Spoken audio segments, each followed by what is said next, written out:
Hey, everybody, welcome to another episode of Creators Outlet. Please subscribe, comment, and share over on YouTube. And you can download or follow us anywhere you like to get your podcasts. We welcome back our friend Sim with a second chance campaign for Tales from the NATVERSE issue 1. What's up, brother? Hello. Where's the Joker?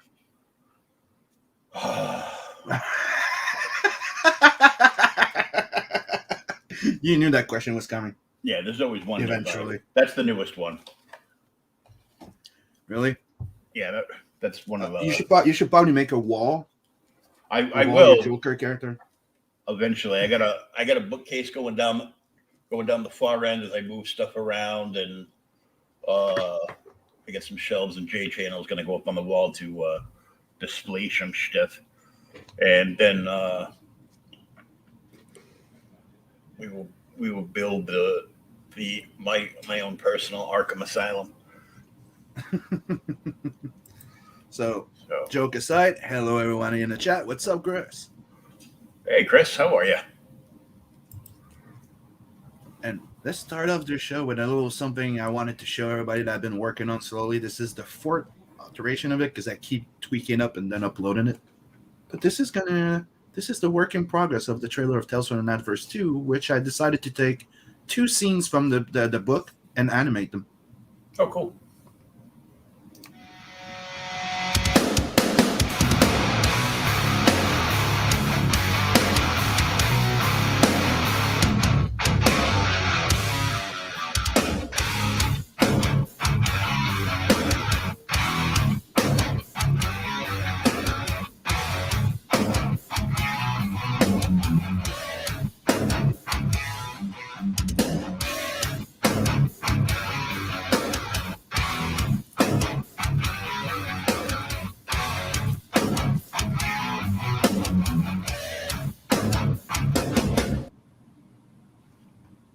That's badass, dude. Thank you. And right now I'm still tweaking at it. I'm adding some because those were technically the keyframes. So now what I'm doing is I'm doing a few little in betweens. But the idea is to have you'll have the full image, then it'll break into a sketchy type of animation, then go back to the full drawing. Yeah, kind of like the old AHA video. Or no, do you remember? Hold on. If you know manga or anime, you know the series called Drifters? No. Okay, hold on. While I still have this open. This is a bit of the inspiration I got for the intro. And since you don't care about, getting flagged or anything. It's like...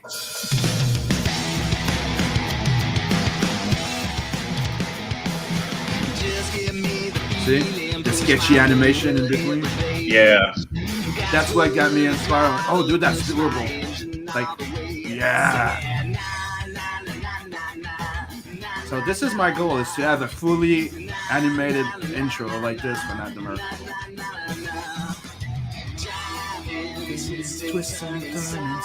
Great freaking series, guys. I don't want Mo Biggs to put me on weed trial, though. Hey, if you have a problem with manga and anime, I don't know, you might have a problem deep down inside. No, I have 5 different cuts of Akira. I have the original Square Bound books, the prestige formats that Marvel did through Epic. Nice. Do you see them? I got the battle damage bike, the regular bike. I got Kanata twice. I got Akira. Yeah, huge fan. And this came into the mail today. Oh, nice. Is that number 9? Yep. Number 9. Nice. My buddy Nick got his in yesterday too. He was showing it off. He's like, "Yeah, it's worth the money." I'm like, "Dude, you spend like $4,000 a month on manga."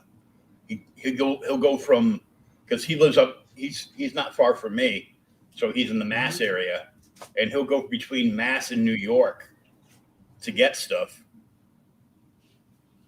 If certain stores have the buy one, get one free or half price. Dominion, yes. Dude, I'm a huge fan of Adam Dirty Warren. Pair, Dirty Pair. Watch other mangas. Adam Warren, that's his. And I'm trying. He hasn't answered yet, but I'm trying to get him to do a cover for my book. Oh, that'd be cool. Yeah. Adam Warren, I'm a huge fan of his, and come on, I want him to draw Luwani, Rose, and put Nat in there. Come on, Yeah, just do one cover, buddy. Yeah, that's all I want. And now I'm also hiring somebody to compose a metal song theme for Nat. Gonna animate a music video. Let's just say right now I'm trying to get like a just a 1 minute and a half song will be a metal track, but hopefully I could get at the end and get like that's one of the things I put in my stretch goal. At 15K, I will engage into making like a fully intro, like animated intro, like you just saw with Rose, Luwani, Nat, Zed, Bob. Nice. All having their little animated skits, Very cool. And just to prove to you what I was saying, here's the page of the book.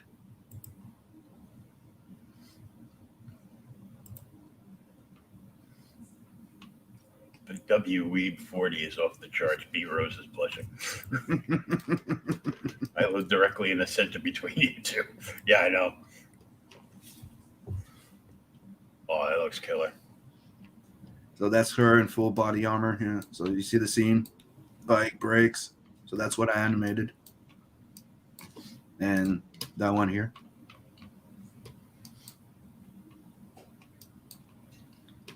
Oh, it's all scenes. It's all scenes from the book that I'm animating for the trailer. Because I thought that would be interesting. It's funny because Nat's bike there looks a lot like the toy design for the Jokers with a Z toy bike from Batman Beyond. Really? Yeah. If I find it around here one day, I'll snap a picture of it and send it to you. The only difference is the piece right at the front that scoops down like the intake jet. There's like a little plastic missile that goes in there and fires out. I'm like, well, he has a missile that he shot out of there. If you look at it, it's right there in the back. Oh yeah, with a big fuck you.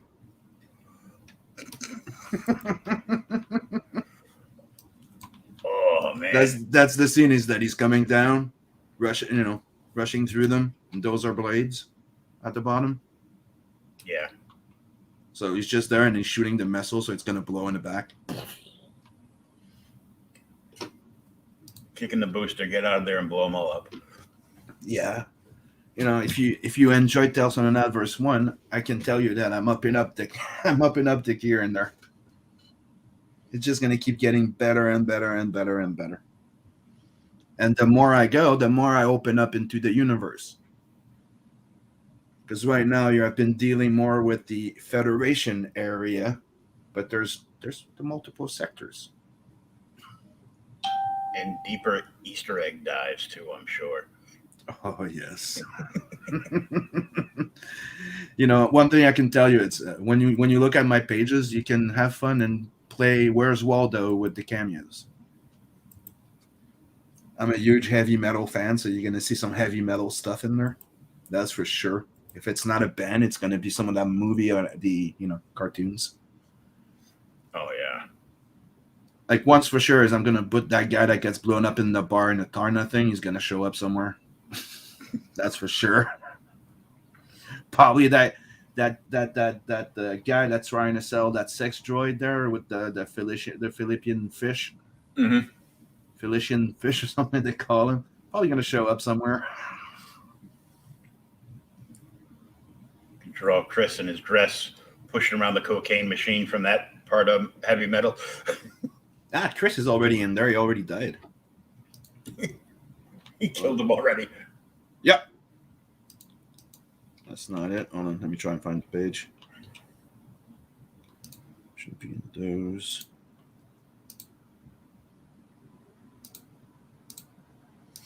There you go.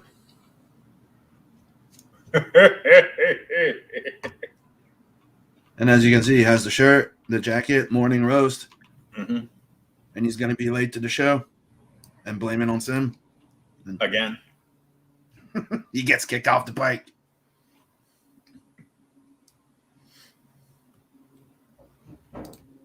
It'd be funny if there was a couple of Mexican guys that just came out of a supermarket lapping in the corner watching him fall off.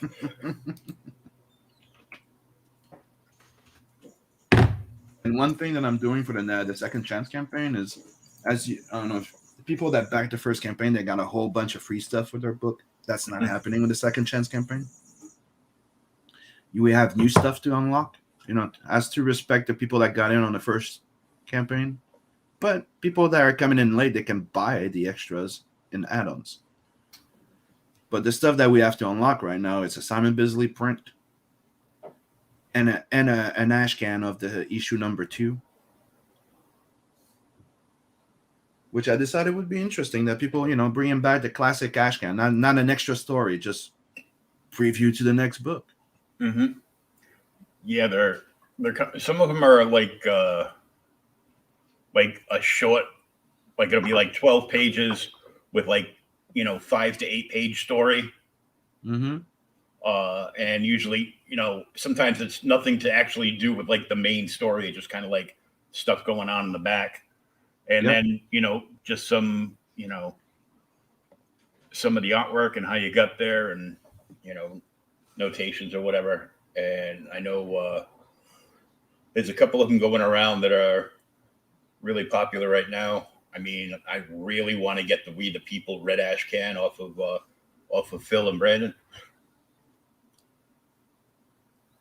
Because that thing for Lost Pages for the Lost Pages too. Yeah, that looks awesome. And I found like a bunch of ash cans here. I found an old from the 90s. I found a Grendel gold foil ash can that I got signed by Matt. So I'm like, cool. I forgot all about this. I forgot about most everything in my collection. Man, I didn't even know I had a New Mutants 98. I'm like, there's like, get it graded. I go, I would, but why am I paying them 10% of the going value of the book to put it in a coffin where I can't read it? So I read it. I made sure to read it with greasy pizza fingers because I don't care. I did. I still have the ash can of Pit number 3. Oh, nice. And another thing I got that's rare is this. Like, when I found them, I didn't even know they existed, dude.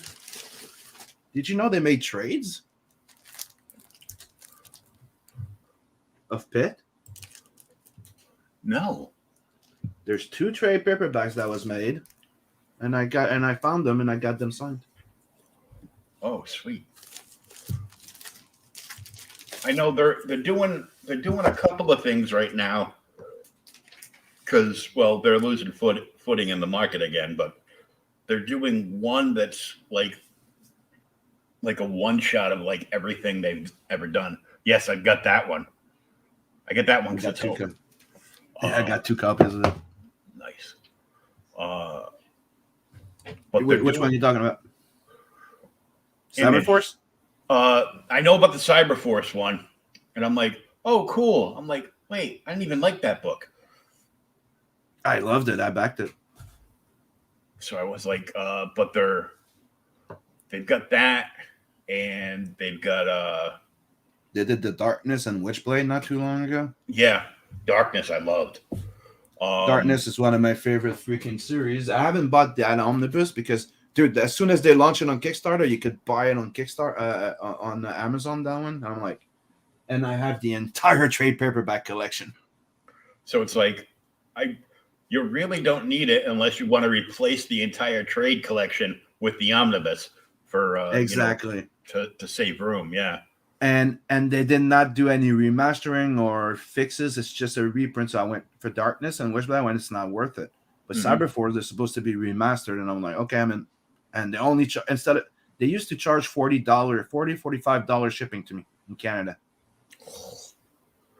So right now I'm like, I'll click on it. I'll go check how much they're charging. I was already going like, I'm probably not gonna back it, right? And they charge $25. I'm like, oh, that's interesting. Let's go see if it's available on Amazon. No, it's not. I backed it because they put in a signed plate of Mark Silvestri in it, and I'm sorry, that kind of won me over. I met him back in 2013 at the first Rhode Island Comic-Con. He was like, "Can you come back in a little while? I was just going on a break. I need to step outside and smoke." I'm like,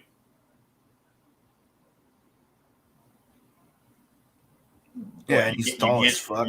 You can't smoke in the lounge. He's like, "Oh no, not that." I go, "Oh." He goes, yeah. Oh, come on. Mm-hmm. Yeah. Him, Bisley. Mm-hmm. Yeah. Of course, my buddies from the pot smoking zombie comic, Choking with the Dead. I don't know anything about pot or weed. I don't know what you're talking about. Not in Canada. Not at all. Not at all. I can see that. Makes sense, you know. So, there's nothing added to the book, but you got the black and white edition though, don't you? About what? On the second chance? Nope, there's no black and white. Oh, okay. I know you had talked about it like before you wrapped up the initial. I was thinking about it, but when I did a type of survey, the answer for if they wanted to have a black and white or versus the color edition was not very. And let's just say the idea of the second chance campaign is I don't have to print anything unless we reach 10K. Everything is already pre-printed. Oh, nice. The only thing I'm waiting for is that extra sticker I'm giving away to the returning backers from the first campaign. They're getting a free Gillian sticker added to their books. Oh, nice. It goes with that 6 sticker set. All the stickers, all the stuff. Oh. I got like so much swag just sitting here on my desktop. I'm like, what am I gonna do with all this stuff? And I like those little stickers, especially the ones that I'm getting with Phil and stuff. They're vinyl, so they're not paper stickers. You know what I mean? You can. Oh no, the die cut vinyls. They're awesome. Yeah. And I think it makes it worth it. You can also put it on your car. Well, I don't have one, but my girlfriend gets hers. I can put one on hers. She'd be like, "What's that?" I go, "I put it on there." Oh, it's a comic book. Okay, I got it. I'm like, yep. And there's the link for the campaign in the chat. And here's some progress on number 2 before I close this. Boom. Yeah, I've been working on number 2 for a little while there. And the campaign, I'm planning on launching it in January. Second chance campaign is to make profit, actually, because on the first campaign, it actually technically covers production and everything. Yeah. So trying to make some extra money to be able to reinvest and, spend more time and less time working for other stuff than just working on this, if that makes sense. Help me not having to work too much for other people. Yeah. But I'm pretty happy because I launched this campaign. I didn't really promote it. I didn't do any launch stream. This is technically the first stream I'm doing to promote it. Oh, cool. And I'm pretty happy to, get 10 backers right off the bat. 10 backers and two returning, and the rest are new. So to me, I see it as a win because I see this campaign as an experiment. Since I can't really leave my campaign in demand for too long, since I'm international, there's extra fees and stuff like that. I'm testing something. What if I close my campaign, fulfill, then do a second chance campaign for the people that want to get in when the book is ready or when it's fulfilling? Because we know that there's at least 30% of people that are waiting for the book to be fulfilling to jump in. And I'm like, how can I try and take advantage of it and be open for the people? And I'm like, I'll have a second chance campaign ready, and as soon as I see that most of my backers have their books and they're posting that they got it, and I'll launch it. So like that, when people hear from it, they have a place they can get it. So that's why I'm not really promoting it as if it's a new campaign, because I just wanted it there while people would hear about it. That makes sense. Yeah, but it's not too shabby. 10 backers and almost $900 US. So that's pretty good. And what I'm doing is I'm offering like the full Trello bundle. That's you have all 3 covers, you get a sketch card, and you get 2 prints.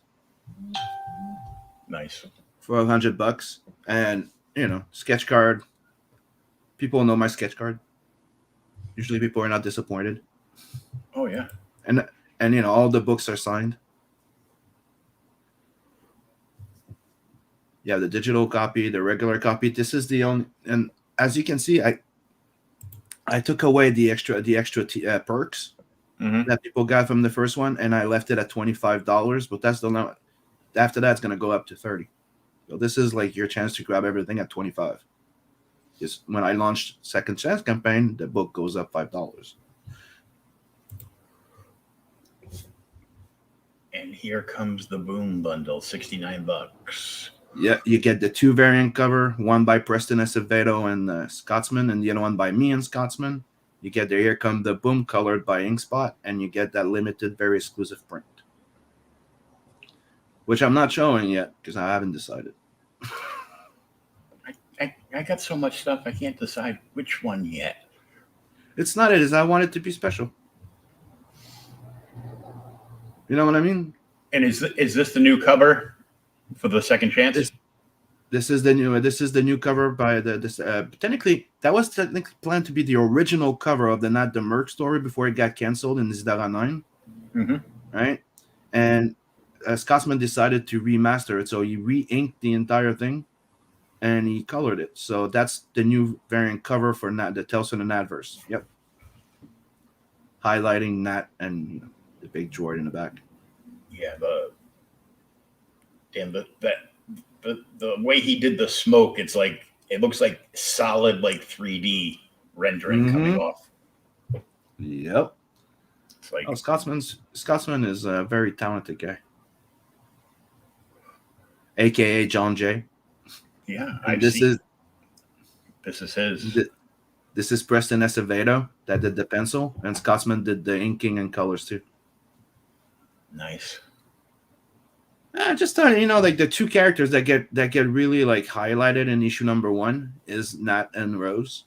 The one who just gets teased as some other characters. Yeah. So I'm going to be doing the same thing technically for issue 2, and the highlight of issue 2 is Nat and Lawani. So you're gonna have a Lawani cover and a Nat cover and usually a group shot. And I like to have those, like, it's an anthology, right? And I like to have action or different type of covers, but I for some reason I think for Tales from the NATVERSE, I like the idea of having a group shot of the characters that have a story, if that makes sense. Dave, it's the second chance campaign, and there's a new cover for the second chance campaign too. Yeah, he's just making a joke because now he can't say, "Where's my book?" I know. It's held up in customs. The hell? No, he has it. That's why I'm happy. Everybody got their books. The only one I think that's still gonna have to wait a little bit because I had to pay by boat instead of air because it was crazy. Australia. Ugh. Dude, it was $60 something to ship by air and about $20 to ship by boat. I'm like, I will ship by boat. I will ship by boat, and you'll get it when you get it. I am sorry, Australia, but dude, 62, I think it was, and that dude, that's no tracking. Oh God. Yeah. So I just went, It's going to Australia by boat. I'm sorry. Here's the receipt for it. Take it up with But them. at least it's gonna get there. That's my point. And a lot of people were afraid because, dude, $60. That's really expensive. That's more. That's like the price they pay for the entire backing usually. Yeah. It's like, that's crazy. I've officially renamed Australia the official digital variant covers. It's like, Dude, we've got a digital tier. No, that's the Australian variant. If I could not send it at a reasonable price, I was probably gonna do that and send them a digital copy for the moment.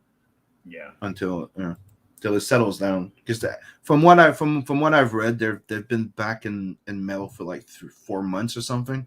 Mm-hmm. Oh, they're still going through mail that's 4 months ago. You're like,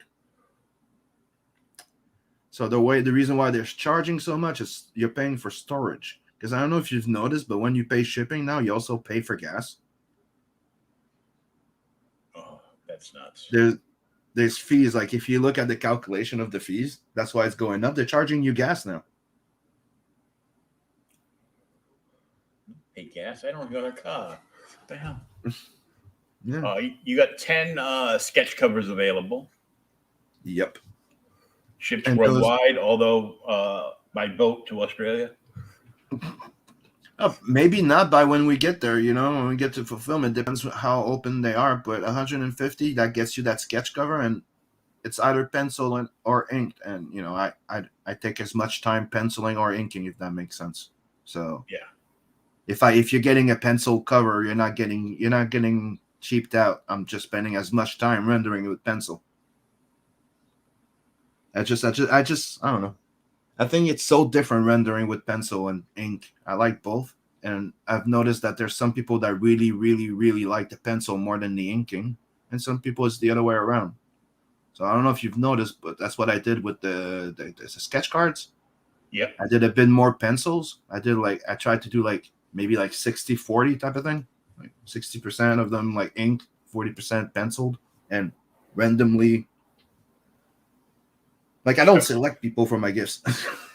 Randomly shuffle them into boxes. Yeah, pretty much. Like some people got I also had 3 sketch cards by Passion for Drawing. I had 6 in total. 3 I sold, and 3 I gave away for free. So some people got a free Passion for Drawing, Nat the Merc card in their packages. I don't know, and don't ask me who. I don't know. I don't know, because I don't look at them. I just put them in random boxes. Yeah, the only one I do know is because it's this here. I got some tubes still over there. I won't go get them. Those are I don't know if you remember, but I announced that I was giving away 6 pages. Yeah. So there's 6 tubes there, and I picked a number. Then after that, I know who the fuck it is. So I know who's getting pages. I can say Cargo's getting one. Chris is getting one. Werner's getting something. Christina Werner's getting something. And a few others. And with that page, I added a little extra something else too. A little and something. And I don't know if you know me since Blood Hunt, I like to do that. I fulfill, and then I pick maybe sometimes 3 to 5. Today now it's 6 to 7 or something. But I always like to pick a few and send an extra gift. And it's random.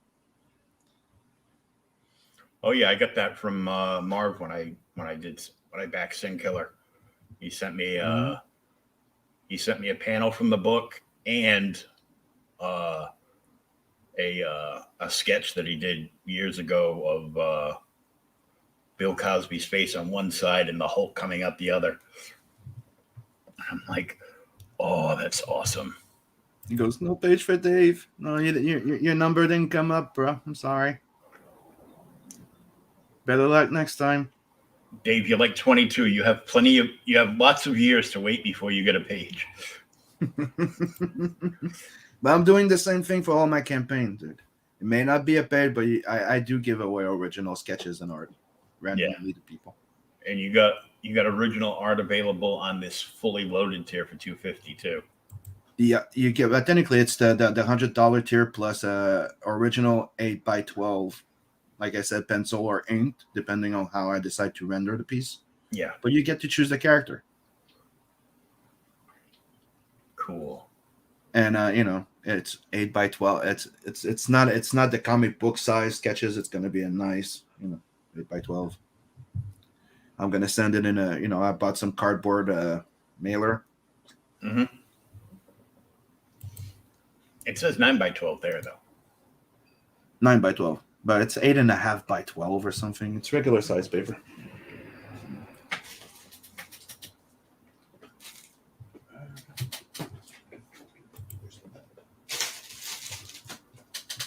Anyways, regular paper. Like none of us don't round up when we're talking inches to somebody. Yeah. I think it's 8. I think the regular size it's 9.5 by 11 something, but it's 9x12 about. Yeah. It's a Bristol. It's one of those Bristol pads that I got. Oh, nice.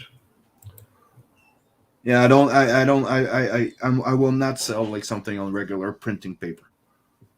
All original art is on Bristol. All on the good stuff. Yeah, and my mini prints are all comic book size and printed on cardstock. It's not paper neither. It's not a little print and poster.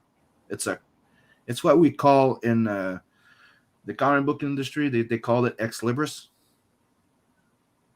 Usually, what they do it's a little collectible that comes on thick cardstock, and it's printed either in black and white or something like that. And something exclusive that comes with the book if you bought those first edition. And that's what I like to do. That's how I see the sketch card, and that's how I see those things too.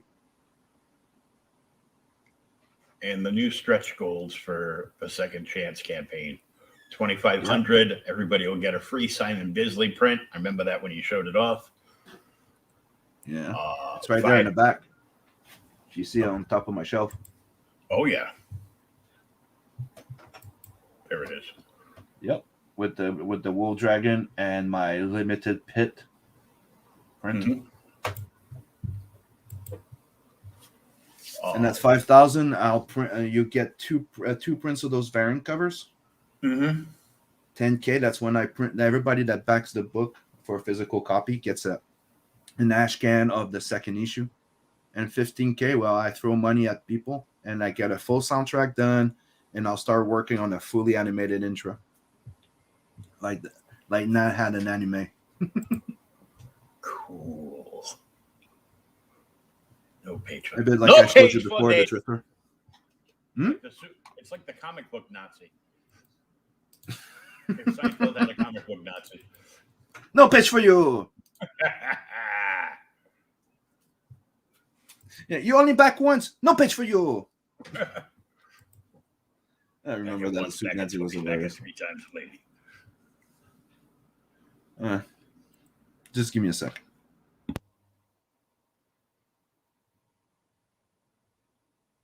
Yeah, there's a up closer version of the Bisley print. Very nice. Yeah, it's a nice ink wash. It's 11 by 17, so trust me, the print is gonna look good. And I got that piece done in 2015, I think 2016. Like I said, like I was supposed to go like that. The last story in Tales from the NATVERSE, the Blood Brothers story, was supposed to be the story that was getting published in Blood Hunt and Zidara 9, sorry, before it got canceled. So, that cover that you saw with Nat sitting in the hand, that was supposed to be the cover. Blood Brother was supposed to be the next story to be done, and I had 3-page done by then to promote it, but then it got canceled. So for this book, what I did is I redrew those 3 first pages, and I did a full 20-page issue like it was supposed to be. Nice. And that's what I did, because when I first launched the campaign, if you remember, it was 60-page, right? Mm-hmm. So all I was doing is I was putting the 3 pages that I redrawn plus like 2-3 other pages. That story was supposed to be just 6 pages or something like that. But when people said that the book seemed like it was mostly like a reprint of my old stuff, so that's when I made the move, and I decided to take away the stretch goal of 12K. where it was remastering the old stuff, and I decided to do it no matter what. So I remastered the 2 old stories, which I had to, dude. I had to take the color files, delete the balloons, patch the work, delete the colors, fix the lines, because I didn't have the original anymore. I lost everything in 2016. So I was dealing with old PDF files that I had to break apart, then delete colors, fix for resolution. It took me a lot more work than I thought it would, but it paid off at the end, because if you look at the book, it looks sweet.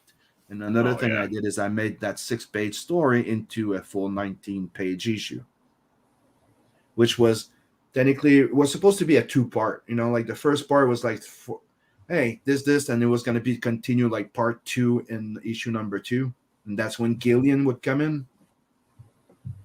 But I decided to take those pages, bring it into that one right away. So you're getting part 1, part 2 in one story. Chris is doing fulfillment. Spent all last night and this morning packing perks for fulfillment, and I'm only 40% done. I never thought I'd get this tired from stuffing boxes. Yep. That's what she said. That's why I practiced the first business lesson and motto, which is KISS. You know what KISS stands for?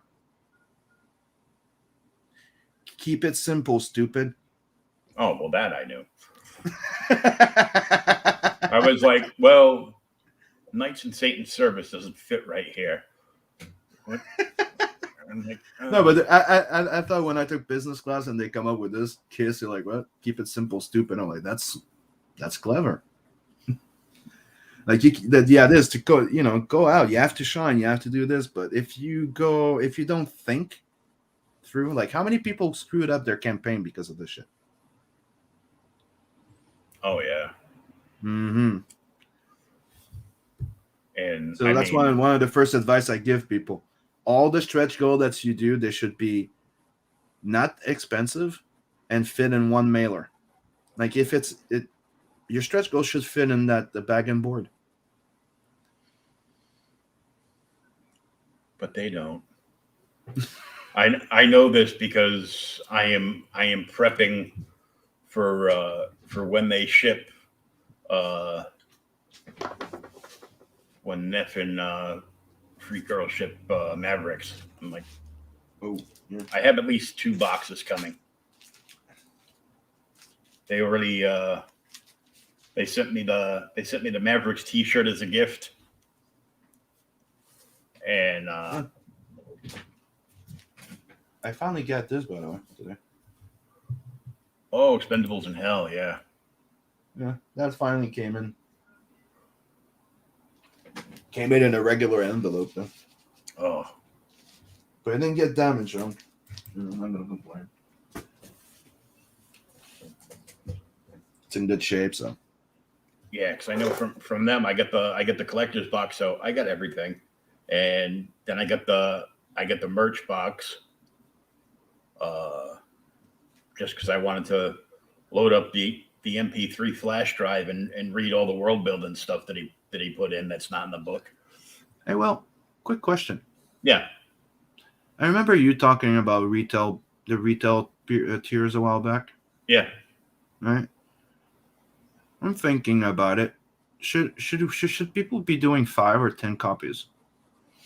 It depends. But I've seen a lot of people doing 2 different retail bundles, depending on, if they've got multiple issues of a book out, they'll usually do like 5 of each and, calculate like their discount and stuff.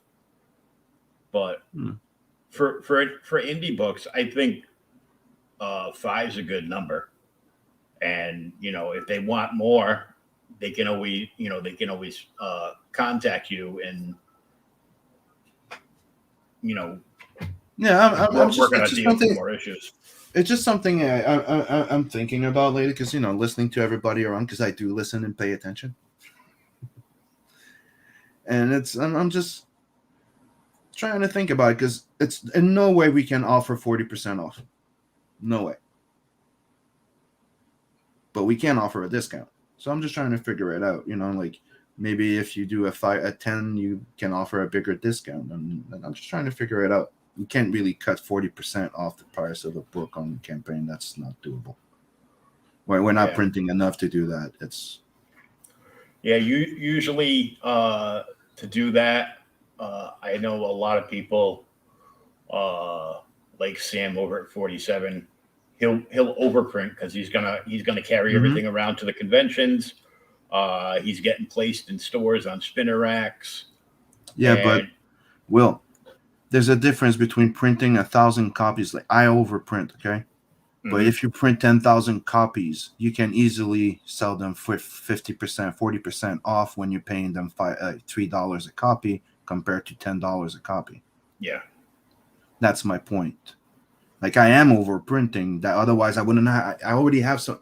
Look, I'm not kidding. I have. Where is it? There you go. It's right here. I have 100 of those printed already. I have the other one printed already. That's what I did. Is I decided to print some of those variant covers in advance with my overstock, because I always print between 400 to 500 minimum. Because keep it, it's also quality that you can lose with going up and going press. I like the fact that my books are German bind, meaning they're printing like a novel. They're folded, they're cut, folded, sewed, then glued. You don't get that when you're doing the big press. Yeah. It's something that you have to crunch numbers on to see, what you could. Right now, the best option that I had in my mind was to be able to offer between 5 to 10 copies to a retailer, but I think the best way would be maybe to be able to take $5 off the price.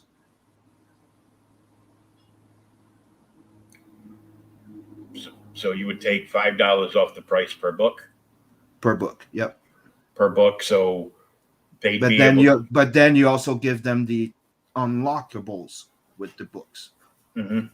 So technically, you also have the chance for that book to come with a sketch card, a this, or that, or this, or that. So you could sell it more expensive. Like depending on how that campaign goes, it could be worth way more. It's the way I'm thinking about it. Like it's a builder up for you guys that wants to be a retailer tier. So hey, you get a discount on the book from the get go. So let's just say 10 copies of the book will be what $100, right? No, it would be $200. I think most stores don't want like all the swag stuff. Mm-hmm. Depending on what it is. Like if you had like they might want like a signed poster for them to hang up for the book in the store. Yeah, that's also coming with it. Yeah. But the thing is, keep in mind, posters are like $30, dude. Yeah, I know they're ridiculous. I know, 'cause I have one sitting here from Chris. All right, 11 by 17 print, doable, no problem, doable. You could put that on your wall and promote. But a poster, fuck, it's like $20-$25 from the go. Yeah, I was looking at the screen print poster from 656, and I was like, oh, it's an awesome poster. No way I can swing that money.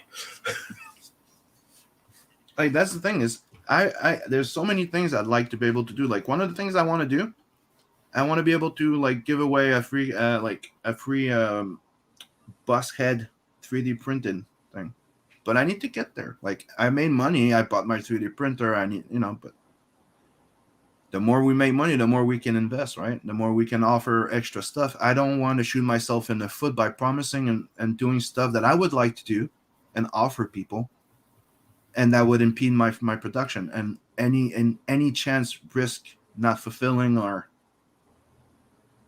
that's my approach with every campaign. Is there's so much I would like to do. Like when I tried to do the first campaign, like I thought that it would be cool to offer black and white and color, right? It didn't work with Blood Hunt. People, and right now, even if I go around, I go, would you like to see a full color Blood Hunt? People still like it. Like some people will say, yeah, it would be cool, but I like it in black and white. You try to offer more, but it doesn't always work. Like the first campaign, like people could have got both books, black and white and color, when in unlockable colors, for like an extra $20. But we try stuff, you know. Some work, some don't. Like right now, I'm trying this second chance campaign to see if people will like it. Otherwise, what I'll do next time, if this doesn't work, I'll stick to the other gun.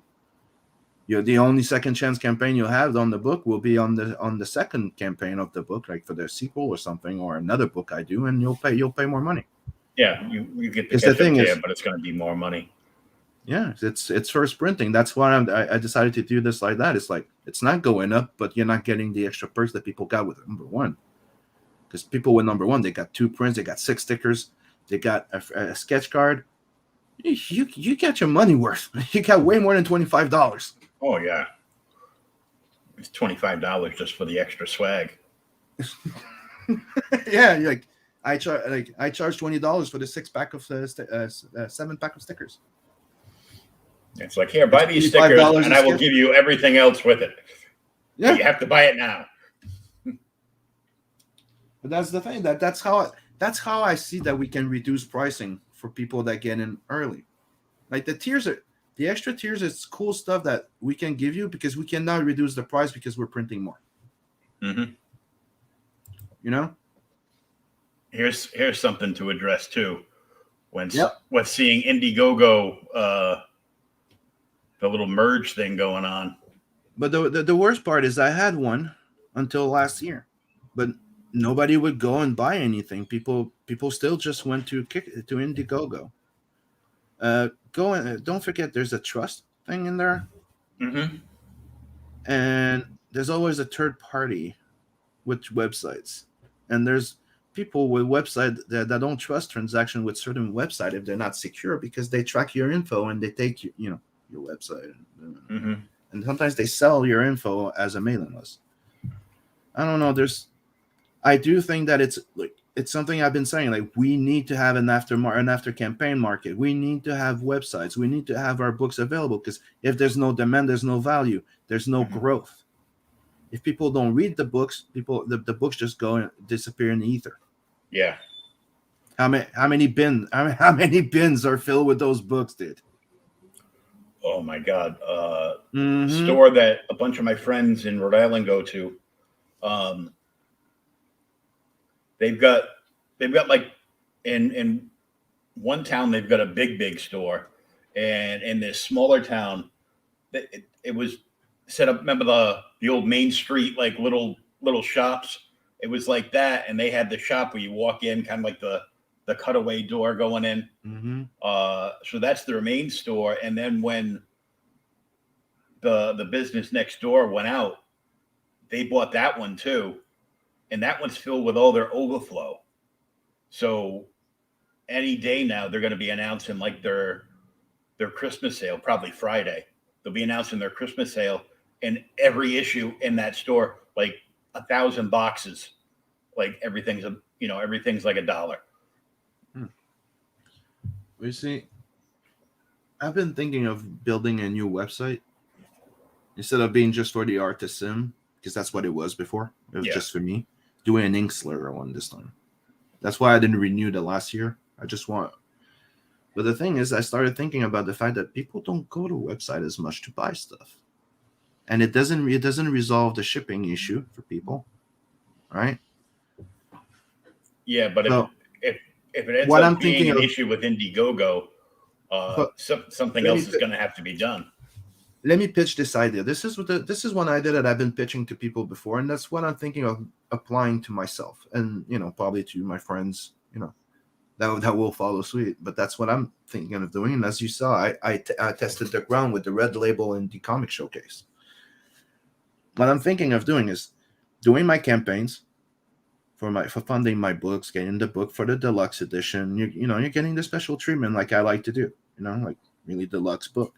And thinking of having that in overprints available on a website, like having my website and having the overprint maybe available there, and having a more direct edition on Amazon. Yeah. I don't like Amazon as much, but right now I think it's one of the only way that we can actually circumvent like a way of being able to offer a type of direct edition and be able to be available everywhere. So technically by joining in from the campaign, you invest in the project, right? Technically, you get something special from it. You get something direct from me. You get original art. Because I'm thinking of doing the sketch card thing every freaking first campaign. First 200 backers gets a free sketch card. I've always done that. So I'm going to keep doing that and offering you like the deluxe edition. Like you were buying the deluxe edition of a mainstream comic. That's what you're getting on my campaign. Right? But when I go to direct edition, they won't. It'll be regular paper stock. Probably not have, maybe it won't have that extra thing that we unlocked, like I said, there's an extra story in there that we unlocked. Maybe I won't put it in there. Yeah, you just get the bare bones. Yeah, but it might help out too with shipping costs, because there's Amazons in Australia and the UK and everywhere else. And they do print in demand, but the thing is, you don't control the quality. I control quality on my press though. When I print them. Yeah. Just be like, hey, we're all out. You can now buy it on Amazon, but it's not going to be the same quality as you get.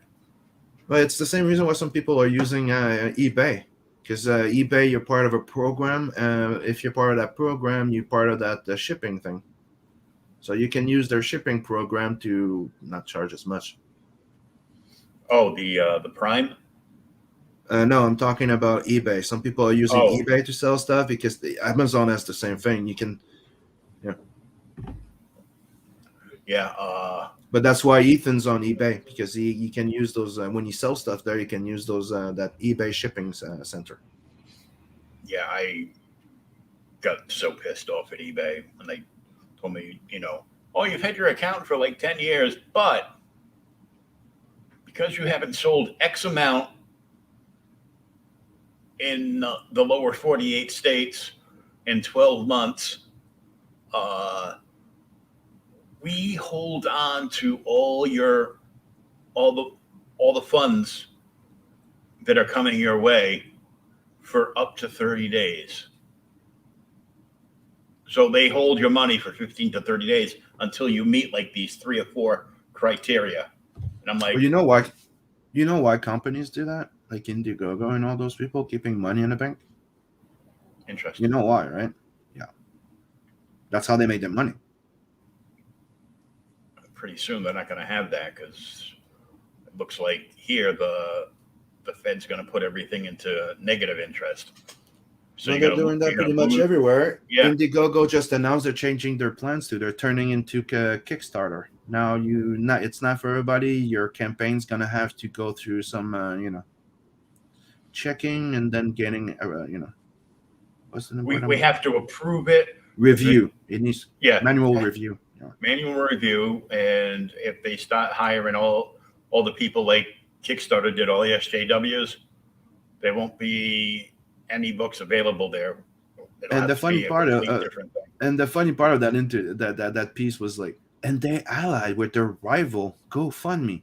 Yeah, their rival that they own.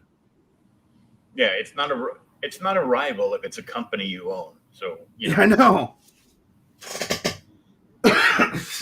It's like it's so stupid. It's like they believe their own metagaming. It's fucking stupid, dude. That's like no wonder you changed the name of this company to Meta. Oh my god. Well, I just keep telling everybody, it's like, I'm just on Facebook jail. No. They changed the name, so now you just had Metapause. Metapause. That is a good one. I'm like, oh man. All tangled up. I need wireless headphones. Another thing I want to show. When I say that, we go with really high quality. Look at that cover. Oh, shiny. And thick cardboard. But look at the interior colors too. Oh yeah.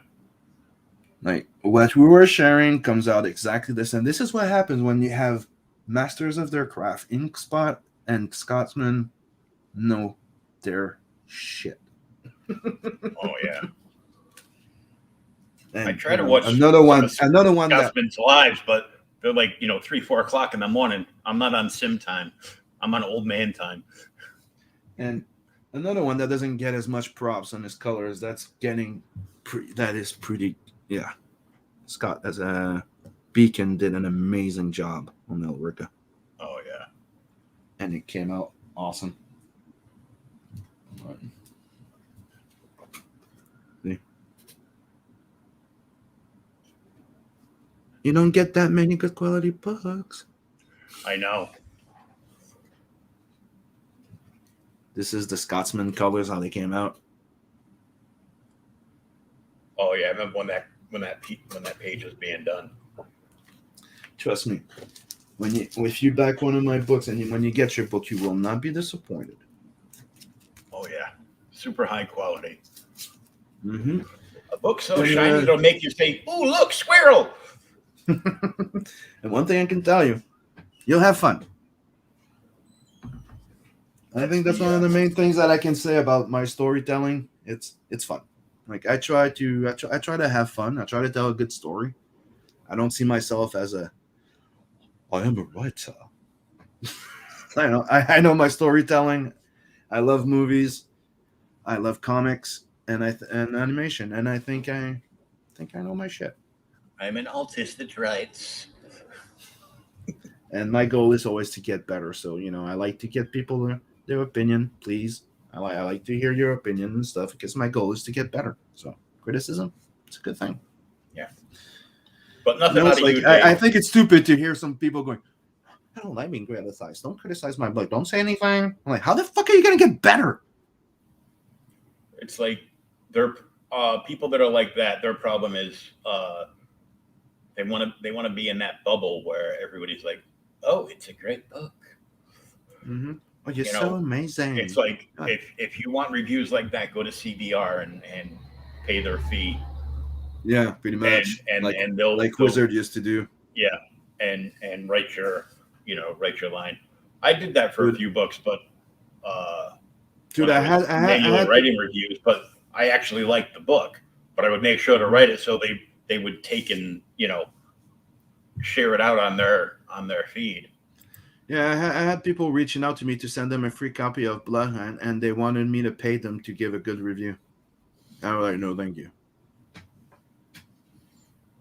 No, I would rather just buy the book and read it and be like, it's like you don't even know what you're talking about, and you're already telling me, hey, give me that money and I'll give it a good review. I'm like, well, you're a piece of shit. Like the Croatian newspaper people, by the way. The Croatian comedian that was on X Factor goes, I'm the only comedian in my home country. So I did a show there, and they asked me if I wanted them to write a review, and I said yes. He goes, well, why don't you write the review and give it to us, and we will put our name on it and put it in the paper for you. Yeah. That's like, okay, well, just give me the box office, and I'm not going to go on stage and perform.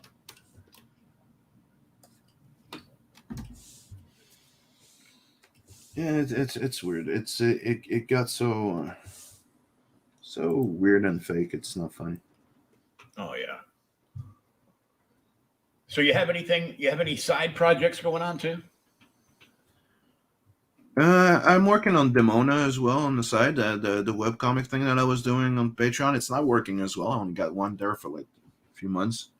I don't know if I'm gonna keep it going, but that's a book that's coming. I'm bringing back the Wolf Dragon, which I'm gonna be relettering because I found the old pages, stuff like that. Those are side projects I'm working on. Slowly working on a crossover between Bloodhunt and Doc Salem. The script's been written by Brian. Nice. It's not something that's like in our to-do list right now, but slowly working on it. Right, going through the script. It's a back burner project. Yeah, but it's happening. That it's happening. The script's cool. You have any art you're working on for anybody else's campaign or a campaign that's going on now that you have anything in? That's a yes. But you have Scotsman right now that's working on that piece for what's the name? Ukuriinu or something like that. You know what I'm talking about? Oh yeah. I saw that. I saw it the other day. I didn't have a chance to really look into it though. Yeah, that one here. Oh yeah.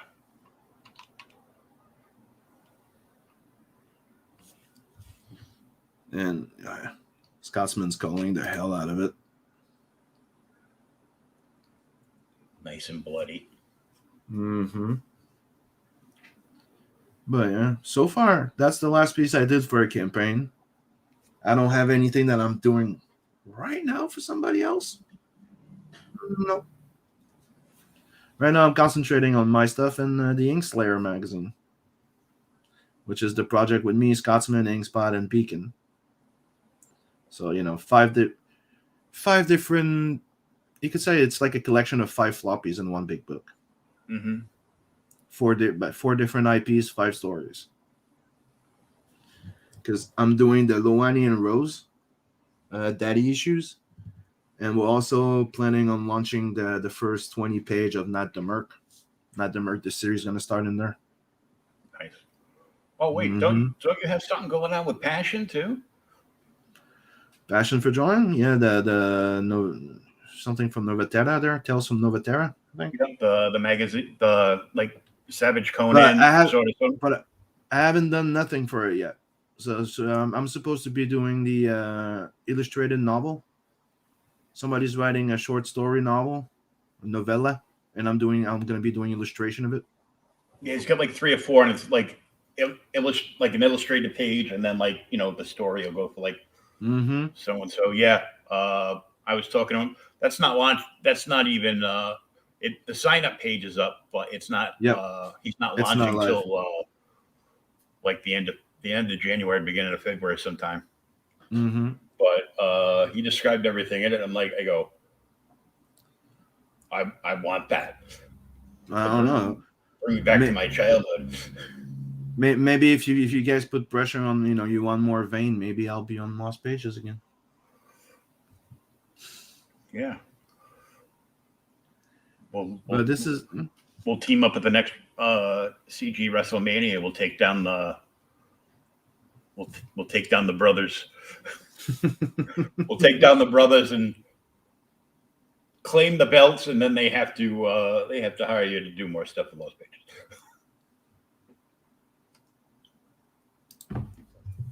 Oh yeah, and I'm also on the Rocket magazine. Oh yeah. I got an interview in there. You got gonna get the first 5 pages of the Mona, full colored by me, and lettered by me. I did everything on that one. See that? No, I'm concentrating on my stuff, but I also have 6 back burners on my stove going with all this stuff. Yeah. I got the Skullbusters I'm also working on. Did you hear about that one? No. I started promoting it a while back, but hold on a second.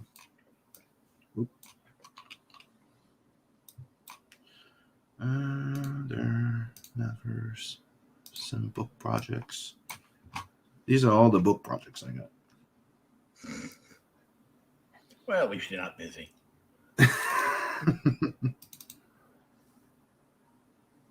And there you go, Skullbusters. Hold on. There you go. Oh yeah, I think I remember this.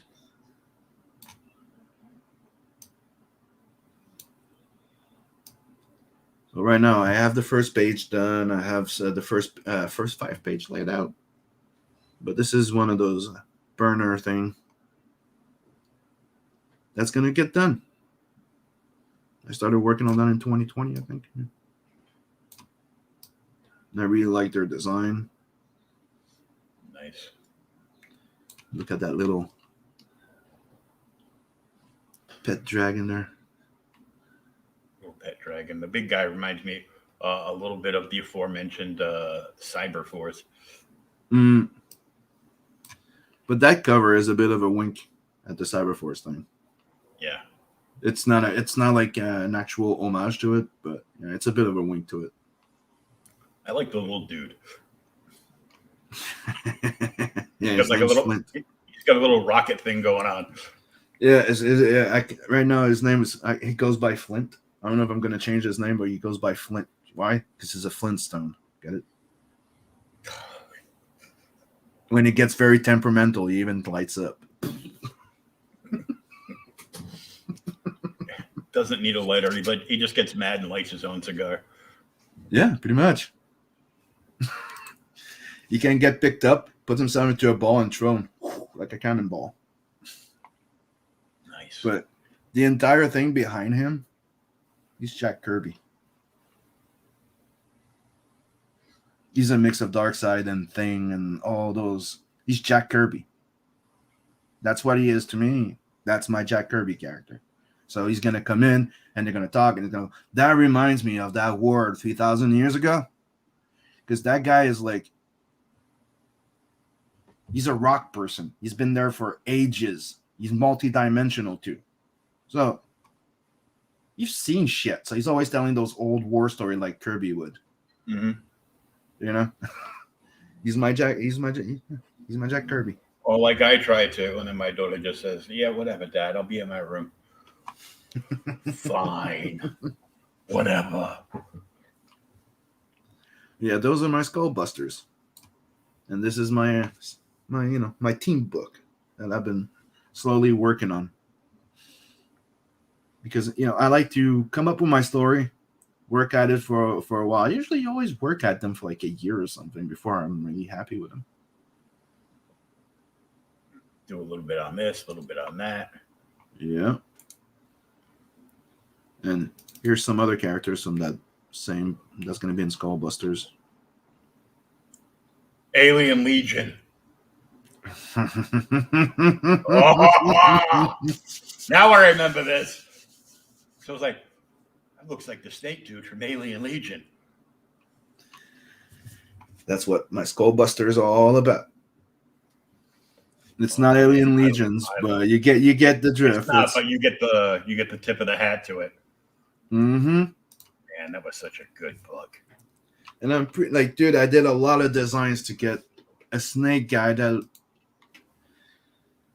kind of would look original, but you wouldn't know what I wanted. You wouldn't know that this is my love for Alien Legion. You know what I mean? I wanted you to know that, that's what it was, but I wanted him to stand by himself. Like he doesn't look like him, but you know what it is, Oh yeah, that's cool. And you have her here. What's the name I gave her? Deadeye.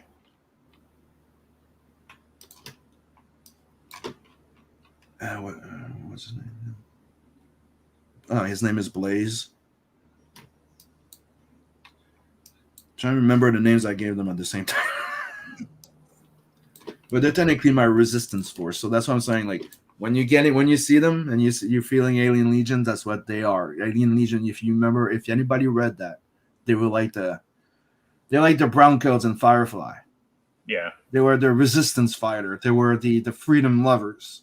They were the one fighting tyranny, authoritarian regimes. They're the freedom lovers, and that's what they are. And see. This is the name of that they had. And so it was the working title, the Chaos Chasers. And as you can see, it's like a big chain. The logo. Mm. And Skull Busters are part of them. And the idea behind the Skull Busters is, what do you know with what other thing do you know with the name Buster in it? Keaton. I thought you were gonna go with Ghostbusters. No, they ruined that thing for me a couple of years ago. Supposedly the new one's good though. Afterlife. People are telling me that's pretty good. I haven't seen it yet, so. But the idea behind the Skull Busters is like, imagine like the strongest of that Chaos Chaser group having a team and being for hire to go help people, like trouble consultants. Mm-hmm. So that's a bit the principle behind the Skullbusters. They're technically like goons for hire, but they're big stars. Get it? You'll see. Kind of like an A-Team vibe. Yeah, you could say that, but yeah. A little bit. I'm telling you, it's really Alien Legions, because if you remember Alien Legions, you have the huge legion, but then you have a specific group in them. Mm-hmm. That's better than the rest. And they're solid. That's the thing. So this is the idea behind the Skullbusters. So now while I'm moving boxes around, I'm going to flip through, see if I find any copies of that. But I knew you'd click when you see those characters. And here's a sample of that first page. Hold on. Let me open this instead. There you go. Nice. The first page I did like last year. I haven't touched it since 2020, like the end of 2020 or something. Well, this is one of the ship that comes in, start dropping some pods, and those things comes out.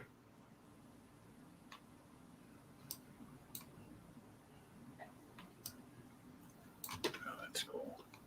And I'm not showing more about that. Nope, you'll have to wait. But it's technically down the line. It's coming. Like my main focus right now, it's Tales on the NATVERSE and the Wolf Dragon verse, which is if people don't know, because I haven't talked too much about it lately, like for people that join late. But Wolf Dragon was my first comic I ever created, like the first independent creation I published, self-published and stuff like that. I did a fanzine mode, which you print your own in your printer and then you staple them. Mm-hmm. That's how I started in 2009, and I did that after meeting Michael Turner. And one of the things I've always wanted, I did the Wolf Dragon for like 32 or 38 pages or something. And then I just stopped because, I don't know, I got approached for the Nat the Merc stuff for Zidara 9. Right? I have a sci-fi magazine going, we'd like to have you doing a book. And they're like, we'd like to have, your book in there. I'm like, Wolf Dragon's not sci-fi. It's a sci-fi magazine, right? But I do have this that was being worked, and I had a promo and everything that was being promoted and submitted to be a video game and an animated series when I was in college in the university. So when they approached me, I'm like, well, I got this. Here's the storyboard. Here's this, and I could do that pretty quickly. And that's how Nat the Merc, became a comic book, and here we are. But I'd like the Mona as part of the Wolf Dragon verse. Yeah. Just to get everything working as a solid unit. Mm-hmm. But that's the thing is, but the thing is, you see, the Wolf Dragon verse is more like, I got a story, I'll do it. If that makes sense. Yeah. Like anything that's in like Blood Hunt, right? I have 3 stories planned. Beginning, middle, and an end. And I said it from the big go, and are you going to do Blood Hunt right after? No, Blood Hunt 2 right after? No, not before a year or two. And there's a reason why. Because there's a skip of years in the book too. Right? So there's a purpose to what I'm doing. There's only 3 books of Blood Hunt that's going to come out, and that's it. If there's other books, it's going to be crossovers or something, because there's a place where it can happen. But book 2 and book 3, it ends. Demona, I have a few stories. When I have cool stories, she'll have some. Same thing with Wolf Dragon. It's more like, I have a good novel, good. And then when I have a good idea, Nat, it's constant. Like I could have something out all the fucking time. It's made that way. It's made to be to have episodes. You know what I mean? Like I can come up with a stupid fucking thing and make an entire story. He's a freaking merc. Like the entire premise of him, right?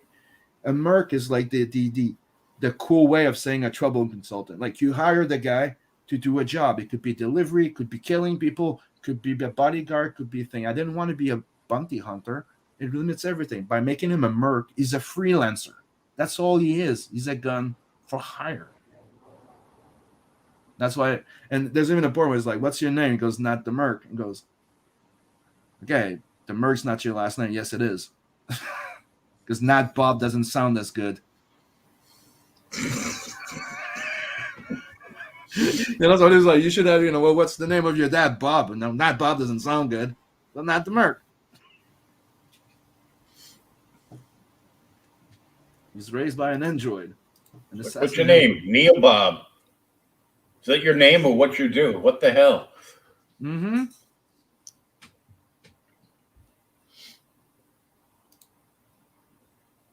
Very cool.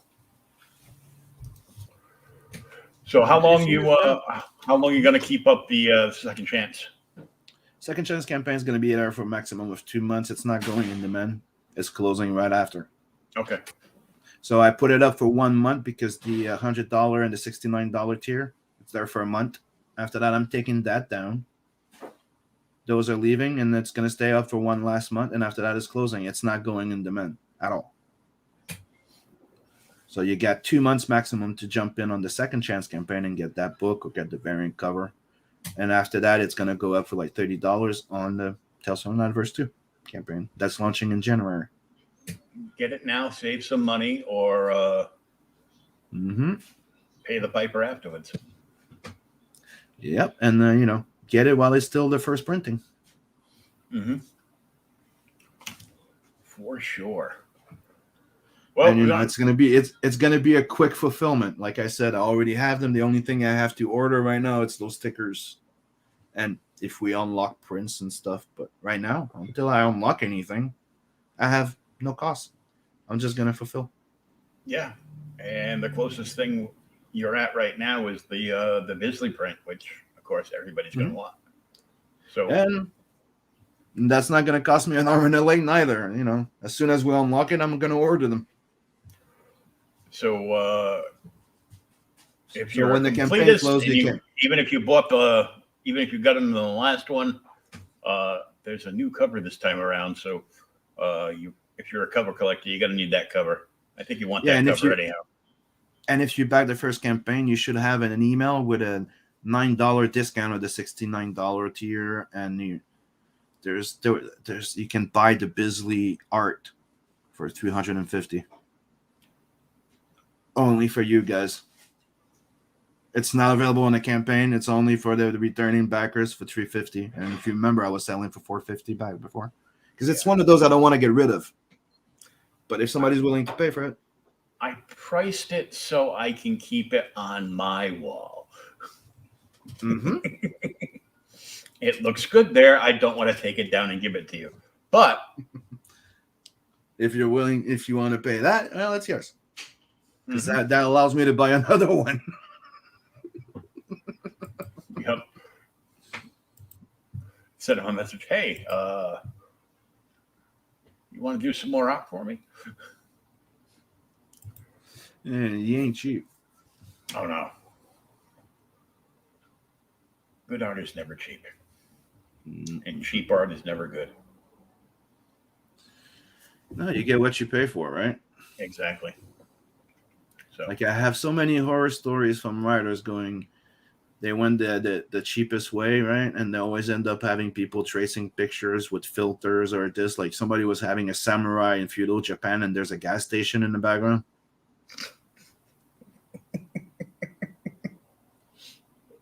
That's what happens when you want to cut corners, right? I'm sorry, but we started this indie comic in CG because people got fed up of all the mainstream doing McDonald's hamburgers type of comic, like cheap art, this going the cheapest way around.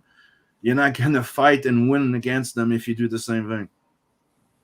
Yeah, that's not what everybody came here for. You tell your story how you want it. I'm not here to tell you, you can't do it. That's for sure. Do it, but be objective about what you're doing. Like if you're coming here with a niche in a niche section of clientele, but know it. Like I know, and I'm not all ages, so I'm not. I may not be. My stuff may not be as popular as the all ages stuff. That makes sense. Mm-hmm. Yeah. Like I'm aware that if not ever gets a movie deal, an animated deal, they might want to tone it down a little bit. Just a bit. But that's what happens with Ninja Turtles and a bunch of stuff, right? But I'm not gonna change what I'm doing. Every time you're gonna come to me for Nat, it's always gonna be Nat, my Nat. Mm-hmm. Like hardcore. But if they want to make him not a ginger, ain't gonna happen. Yeah. It's Nat's a power ginger. You can't check off your boxes and make my movie at the same time. Somebody asked me, goes, what did you have in mind when you designed Nat? I'm like, a hot rod. Look at Nat. He's a hot rod. Furry hair. Oh yeah. Sure. Fiery hair, chrome arm, big chest hair in a weird shape. Mm-hmm. And if you I don't know if you noticed, but when he closes his jacket and he has the the face hide, the thing that hides his face, mm-hmm. Do you notice that he has part of the logo and it completes with his eyebrow? No, I didn't even look at that. Yeah, technically you have the bottom part of the logo and the wing part is his eyebrows. Like I'll show you right here. Look at my drawing.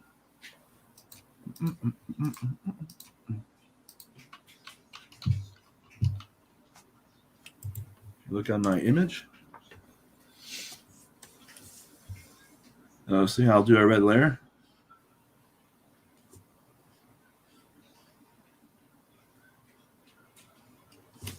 That's his logo. Mm-hmm.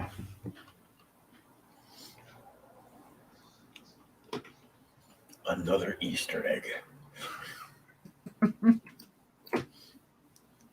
This is what I call action mode. Mm-hmm. This is when he's no compassion. What we're doing, this job's getting done. Get on my fucking way. When he puts it up, people die. I'm gonna fuck shit up. Mm-hmm. It's one of the things when. How can I say? One of the things that I think that we lost in a lot of in a lot of comics and characters is that good guy, right? Trait. It's not always the guy that's just meek. You have that guy that's could be a fucking killer, but decided to be a good guy. So that gives that two side of a guy. That's one of the reasons why I like Vash the Stampede so much. Like the guy that will go out of his fucking way not to kill someone. He doesn't want to kill no one. But when he gets to that point, he's not to be fucked with because he's the top. He's gonna fuck everybody up. Yeah, that's one of the things I like about Vash. It's like Superman, like, hey, he's too goody two shoot. Like one of my best fucking episode or story was when he goes, "You think I'm a fucking Boy Scout? Dude, I live in a world of cardboard. I can't get pissed, lose my shit, or I kill someone. I level an entire city. Every day I have to keep in check. Every day I have to remind myself not to get angry, not lose my shit. But now we have an opportunity to test all of this." And he was talking to Darkseid. You're like, yeah, that's Superman. Like, that's the thing that people don't write Superman properly. He's the guy that he sneezes, he could kill the entire people on the entire floor.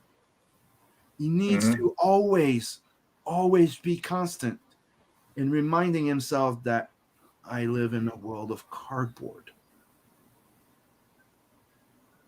Like the guy can't even get pissed and punch a wall. It'll go nuclear. You know what I mean? Mm-hmm.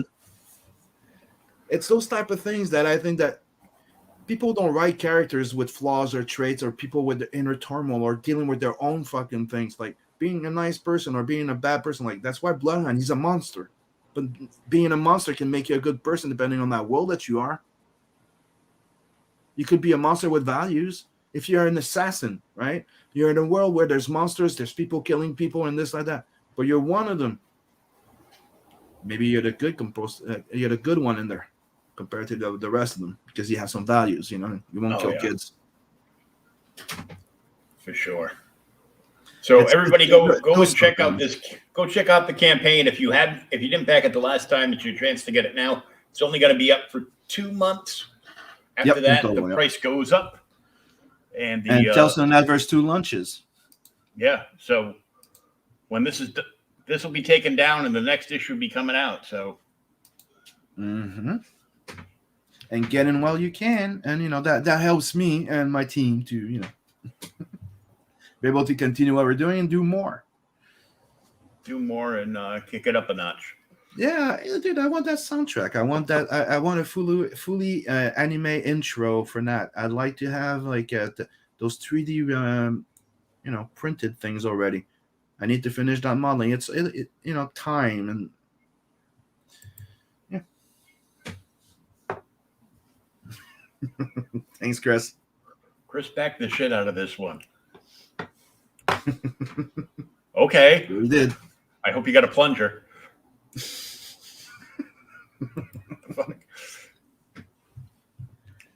Yeah. I'm telling you, and one last thing I'll say, if you like stuff like Heavy Metal Magazine, Lobo, 2008, The Alien Legion, that's what I'm doing. That's really what I'm doing. Mm-hmm. Like, if you like that shit, I'm your type. I'm your cup of tea. It's in your wheelhouse. Yep. Like I like to say, people, if you like the first story of Tales of the NATVERSE, well, we're good. We're good for the long run. Oh yeah, because it's only gonna get turned up a notch every issue. So. Yep. And that's the plan. Is like I told people, at first you get to know the characters, and then after that, I'm gonna slap you in the goddamn face, going, "Oh, the world's bigger, huh?" Because you know what I mean. As in, yeah.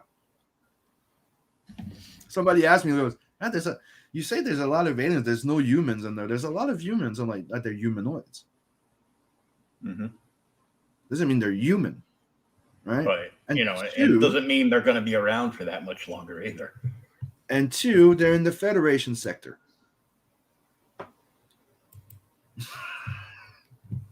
That's why I tease people. There's another sector. If you pay attention to the story, Elrica, she's not in the same sector, and there's way more aliens there. Mm-hmm. Because the Federation, they only like humanoids. They don't deal with non-bipeds. And the other one is just. They don't care if you have. They don't care if you have no nose, extra eyes, as long as you're a biped. You can have extra arms. Well, the more arms I have, the more beers I can drink. Mm-hmm. Sounds like a plan. So definitely check this out. Get on this. If you're like Chris and you backed the shit out of this, then share it out where and whenever you can on your social media. Yeah, please let people know that it's a Second Chances Live, that they can get it. Tell your friends and get on it now. And there's a bunch of cool stuff that could be coming from this if the stretch goals are hit. And you can actually get original art, and you can get an original art sketch cover from Sim. Mm-hmm. And go check it out. Yeah, and take advantage of the fact that right now it's still only $25, and it's 80-page book. It's not a 60, it's not a 48, it's 80-page book for $25, and it's still only $15 shipping to the US. Not 25. Fucking Canada. Dude, it's not just Canada, it's the goddamn world. But I do have to admit one thing. Yeah. Yeah, but that's international. But since when did fucking Canada and the US become international? We're fucking hooked to the hip. I know. It's a joint landmass. I know, right? It's like we're like Siamese kids. Like, what the fuck? It's not like there's a lake separating us. There's a line. It's not an ocean. It's not even a lake. It's an invisible, thing. Just like Chris said, they were gonna charge X amount of dollars in international to ship something to you. He's like, goes, the only thing between us is a fucking lake. Yeah. What do you mean international? It's fucking stupid. Like before, dude, I used to, I could mail you something with an extra stamp. It would just be an extra stamp. It would just like double, not even that much. Like, would cost me $12, maybe max, I think. Mm-hmm. Like something that would cost me $6 here would cost me maybe 12 for you or something. No, that would be it. But now, even shipping inside Canada is expensive. It cost me $22 to send a pack of 2 books and all the extras in Canada, and it's going up in the US too within. Mm-hmm. Because now, like I said, they're starting to charge gases. So if you're mailing to a place that's in rural, like away from the city or something like that, you're gonna have to pay extra for gas. It's weird. Imagine the shipping coming out of California. Another month, I wouldn't be surprised if their gas was like $6 a gallon. No, but that dude, and something needs to be done. Because this is fucking ridiculous. Because I also read like the RRS taxes and shit like that. If you make more than, you know. Oh yeah, it's a complete Big Brother thing. They want to be able to monitor every single person in the country, and banks are supposed to report everybody that gets a deposit into their account of $600 or more. I'm like, that's basically everybody, whether they're collecting or getting a paycheck. You know, like it's so you can look at everybody, so they can see what everybody's spending. They're trying to crash the dollar so they can roll out the. No, they're going after all businesses. So if you're self-employed and stuff like that, they want to make sure you can't. Mm-hmm. All they want is employees. They don't want self-employed. It's been quite simple. The entire move has been made since people started being millionaires on fucking YouTube. Since Logan Paul and all those people starting being more popular than the Hollywood stars. Hollywood was not happy. Hollywood wants to take it back because nobody cares about Will Smith anymore. And why would we? What's he? No, but it's real. It's so they go there and they're a whole bunch of fucking new millionaires, people making millions on YouTube. So what happened? YouTube got strikers, got this, the advertisement did this, that. Everything started. And then after that, it turned against the small businesses. And would you look at that? We were supposed to be out of fucking COVID, and now there's another thing. And what's getting hit? All the shipping shit now. It's weird. Yeah, it's all a scam. Mm-hmm. Now it's just a scam, but all right, I'm gonna wrap this up, and I'll get this up on the podcast, and this should be available this evening. Anyway, please, like people, to get a podcast. So join in the NATVERSE. Yeah, check it out. Join in the NATVERSE. Get the book. Get original art. Mm-hmm. Get a whole bunch of stuff. Yep. And there's more coming. Yeah, and the more we make on this Second Chance campaign, the bigger the Tales from the NATVERSE 2 book campaign is going to be. And that's all I'll say. So, yeah. We like big, thick books. Hey, dude, it's the first thing I said when we came into the entire like indie comic. I'm like, we need to look at the European model, like a mix of European and manga. Because we can't be charging the price of an European manga, European book, and offer a comic book. You know what I mean? It needs to be there. Yeah. Things have to change.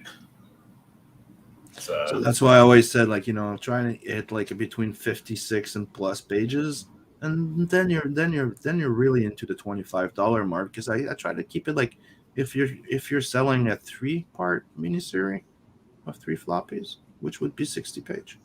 That's how I see it. It's like I'm selling you a miniseries in one shot. Yeah.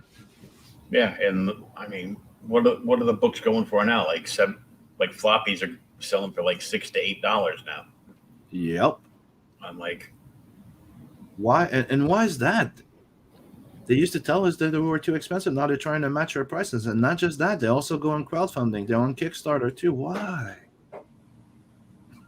they're trying. Dark Horse, IDW, they're all there. Dude, they did that before with the movies and stuff. Remember Kickstarter when they started getting big because of video games and movies? Mm-hmm. Then all the big guys came in to kill it, and that's what's happening. Yeah, that's what they're trying to do. So, and now with the merger with Indiegogo in there, the other company that they own, but consider rivals, not a rival. Oh, that's just stupid. But all right, brother, I want to thank you for coming and hanging out, and that's my pleasure. And chatting up, talking about the book and a whole bunch of other stuff. And, yeah, it's a pleasure. It's always fun. We will see you later, where I can heckle Sugar Chris on the morning or evening roast in the red dress.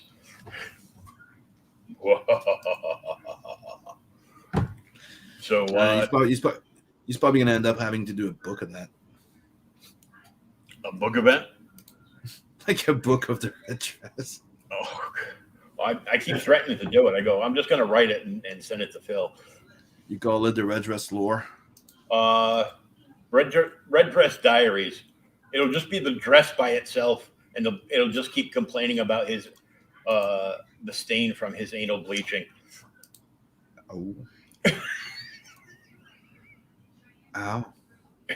And there'll be like weird stories. But thank you very much, and we'll talk to everybody very soon. Later. And